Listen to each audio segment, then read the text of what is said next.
Welcome back. Wake me up when September ends. The rest of September was hard. I wasn't used to getting up so early in the morning. I wasn't used to this whole notion of homework. And I got my first quiz at the end of the month. I never got quizzes when Mom homeschooled me. I also didn't like how I had no free time anymore. Before, I was able to play whenever I wanted to, but now it felt like I always had stuff to do for school. And being at school was awful in the beginning. Every new class I had was like a new chance for kids to not stare at me. They would sneak peeks at me from behind their notebooks or when they thought I wasn't looking. They would take the longest way around me to avoid bumping into me in any way. Like I had some germ they could catch, like my face was contagious. In the hallways, which were always crowded, my face would always surprise some unsuspecting kid who maybe hadn't heard about me. The kid would make the sound you make when you hold your breath before going underwater. A little sound. This happened maybe 4 or 5 times a day for the first few weeks. On the stairs, in front of the lockers, in the library. Excuse me, sorry. 500 kids in a school. Eventually, every one of them was going to see my face at some time. And I knew after the first couple of days that word had gotten around about me. Because every once in a while, I'd catch a kid elbowing his friend as they passed me. Or talking behind their hands as I walked by them. I can only imagine what they were saying about me. Actually, I prefer not to try to even imagine it. I'm not saying they were doing any of these things in a mean way, by the way.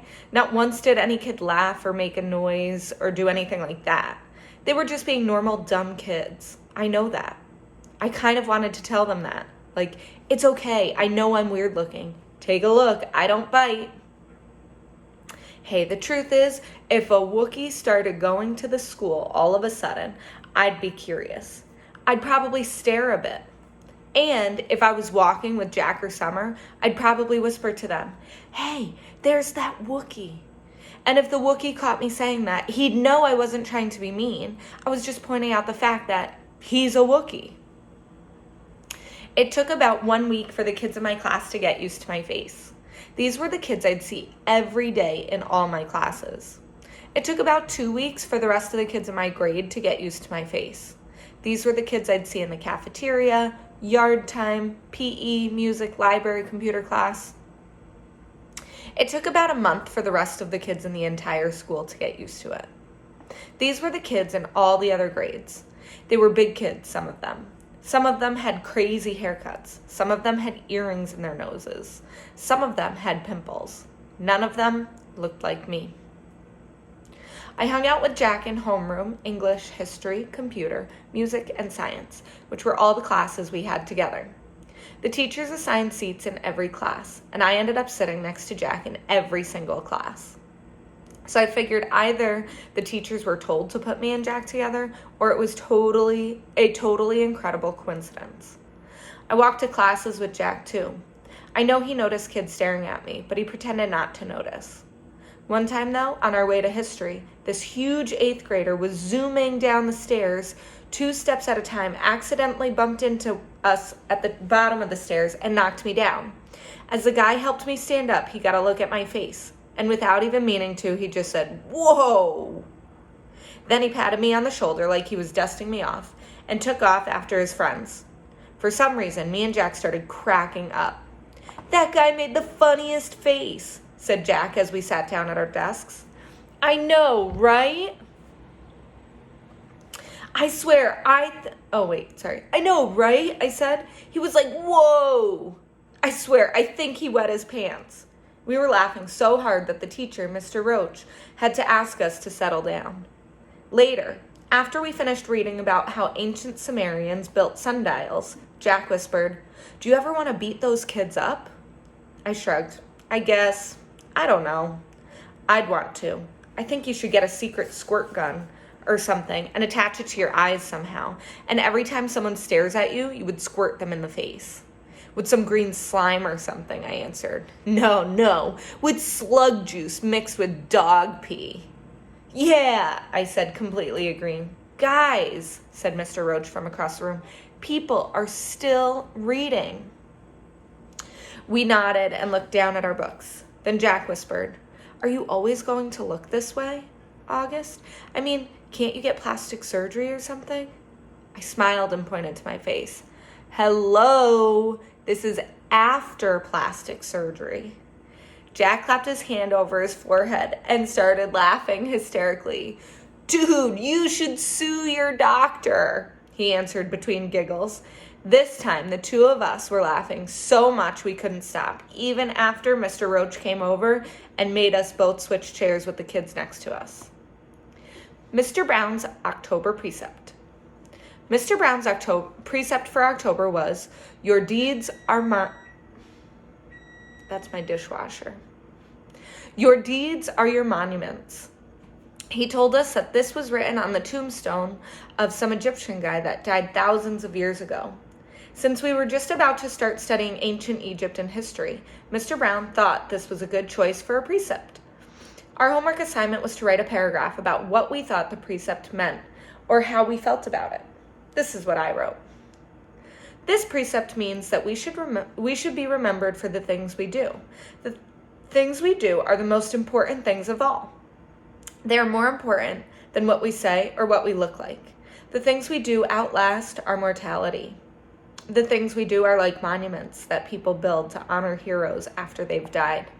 They're like the pyramids that the Egyptians built to honor the pharaohs. Only instead of being made out of stone, they're made out of your memories people have of you. That's why your deeds are like your monuments, built with memories instead of with stone. Apples. My birthday is October 10th. I like my birthday, 10/10. It would have been great if I was born at exactly 10:10 in the morning or at night, but I wasn't. I was born just after midnight, but I still think my birthday is cool. I usually have a little party at home, but this year I asked Mom if I could have a big bowling party. Mom was surprised, but happy. She asked me who I wanted to ask from my class, and I said everyone in my homeroom plus Summer. That's a lot of kids, Augie, said Mom. I have to invite everyone because I don't want anyone to get their feelings hurt if they find out other people are invited and they aren't, okay? Okay, Mom agreed. You even want to invite that what's the deal kid? Yeah, you can invite Julian, I answered. Geez, Mom, you should forget about that already. I know, you're right. A couple of weeks later, I asked Mom who was coming to my party, and she said Jack Will, Summer, Reed Kingsley, both Maxes, and a couple of other kids said they were going to try to be there. Like who? Charlotte's mom said Charlotte had a dance recital earlier in the day, but she was going to try to come to your party if time allowed. And Tristan's mom said he might come after his soccer game. So that's it? I said, that's like 5 people. That's more than 5 people, Augie. I think a lot of people just had plans already, Mom answered. We were in the kitchen. She was cutting one of the apples we had just gotten at the farmer's market into teensy-weensy bites so I could eat it. What kind of plans? I asked. I don't know, Augie. We sent out the Evites kind of late. Like, what did they tell you, though? What reasons did they give? Everyone gave different reasons, Augie. She sounded a bit impatient. Really, sweetie, it shouldn't matter what their reasons were. People had plans, that's all. What did Julian give as his reason? I asked. You know, said Mom, his mom was the only person who didn't RSVP. At all. She looked at me. I guess the apple doesn't fall far from the tree. I laughed because I thought she was making a joke, but then I realized she wasn't. What does that mean? I asked. Never mind, go wash your hands so you can eat. My birthday party turned out to be much smaller than I thought it would be, but it was still great. Jack, Summer, Reed, Tristan, and both Maxes came from school. And Christopher came too, all the way from Bridgeport with his parents. And Uncle Ben came, and Aunt Kate and Uncle Poe drove in from Boston. Though Tata and Papa were in Florida for the winter, it was fun because all the grown-ups ended up bowling in the lane next to ours. So it really felt like there were a lot of people there just to celebrate my birthday. Halloween. At lunch the next day, Halloween. I don't like this one. I don't know if it's this one. Maybe it's later on. Makes me sad. At lunch the next day, Summer asked me what I was going to be for Halloween. Of course, I'd been thinking about it since last Halloween, so I knew right away. Boba Fett. You know you can wear a costume to school on Halloween, right? No way, really? So long as it's politically correct. What, like no guns and stuff? Exactly. What about blasters? I think a blaster's like a gun, Augie. Oh man, I said, shaking my head. Boba Fett has a blaster. At least we don't have to come like a character in a book anymore. In the lower school, that's what they had you do. Last year I was the Wicked Witch of the West from The Wizard of Oz. But that's a movie, not a book. Hello, Summer answered. It was a book first. One of my favorite books in the world, actually. My dad used to read it to me every night in the first grade. When Summer talks, especially when she's excited about something, her eyes squint like she's looking right at the sun. I hardly ever see Summer during the day, since the only class we have together is English. But ever since that first lunch at school, we've sat at the summer table together every day, just the two of us. So what are you going to be? I asked her. I don't know yet. I know what I'd really want to go as, but I think it might be too dorky. You know Savannah's group isn't even wearing costumes this year. They think we're too old for Halloween. What? That's just dumb. I know, right? I thought you didn't care what those girls think. She shrugged and took a long drink of her milk. So what dorky thing do you want to dress up as? I asked her, smiling. Promise not to laugh? She raised her eyebrows and her shoulders, embarrassed. A unicorn. I smiled and looked down at my sandwich. Hey, you promised not to laugh. She laughed.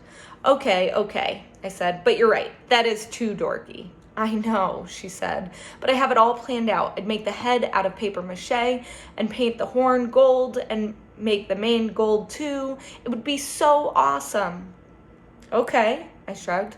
Then you should do it. Who cares what other people think, right? Maybe what I'll do is just wear it for the Halloween parade, she said, snapping her fingers, and I'll just be like a goth girl for school. Yeah, that's it. That's what I'll do. Sounds like a plan, I nodded. Thanks, Augie, she giggled.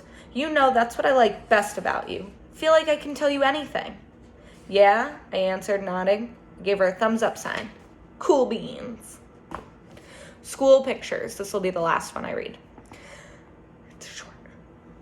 I don't think anyone will be shocked to learn I don't want to have my school picture taken on October 22nd. No way. No thank you. I stopped letting anyone take pictures of me a while ago. I guess you could call it a phobia. No, actually, it's not a phobia. It's an aversion, which is a word I just learned in Mr. Brown's class. I have an aversion to having my picture taken. There, I used it in a sentence. I thought Mom would try to get me to drop my aversion to having my picture taken for school, but she didn't. Unfortunately, while I managed to avoid having the portrait taken, I couldn't get out of being part of the class picture. Ugh. The photographer looked like he'd just sucked on a lemon when he saw me. I'm sure he thought I ruined the picture. I was one of the ones in the front, sitting down. I didn't smile, not that anyone could tell if I had. I'll stop there. See you guys tomorrow.